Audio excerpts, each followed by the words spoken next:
ஸ்ரீ நற்பவி ma'am. ஒரு diabetic பேஷண்ட்டுக்கு வந்து நான் நான் நம்மளோட ப்ராடக்ட் குடுத்திருந்தேன்.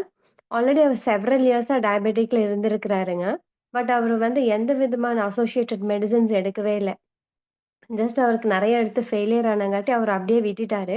பட் அவருக்கு ஒரு ரைட் கால்ல வந்து அவருக்கு வூண்ட் இருந்துட்டே இருந்திருக்குது.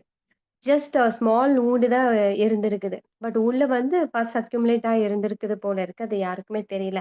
வேறஸ் நம்ம ப்ராடக்ட் எடுத்ததுக்கு அப்புறம் என்னாச்சுன்னா, வித்தின் அ மேட்டர் ஆஃப் 10 டேஸ்ல 10 டேஸ் இல்லைங்க. 20 டேஸ்க்கு அப்புறம் வந்து பார்த்தீங்கன்னா, அவருக்கு அப்படியே கஷ் அவுட் ஆயி, இன்ஃபாக்ட் மேடம் கூட அந்த வூண்ட் நீங்க பார்த்திருப்பீங்க. நான் உங்களுக்கு வந்து சென்ட் பண்ணியிருந்தேன். எனக்கு ரொம்ப பேனிக் ஆயிடுச்சு. அந்த wound first time I am facing this issue. அப்புறம் பார்த்தீங்கன்னா, கழிவெல்லாம் கம்ப்ளீட்டா வெளிய எடுத்துட்டு வந்துட்டு, தேவையில்லாத டீடாக்ஸ் பண்ணி குடுத்துருக்குது அவங்களோட கால்ல. என்டயர் ஃபேமிலியே பேனிக் ஆயிட்டாங்க. அப்புறம் வித்தின் 2 டேஸ்ல அது அப்படியே செட்டில் ஆயி, கம்ப்ளீட்டா ஹீல் ஆயி, இப்ப அவங்க தினம் தினம் எனக்கு ஹீல் ஆகுற ஃபோட்டோஸ் வந்து எனக்கு அனுப்பிச்சுட்டு இருக்காங்க.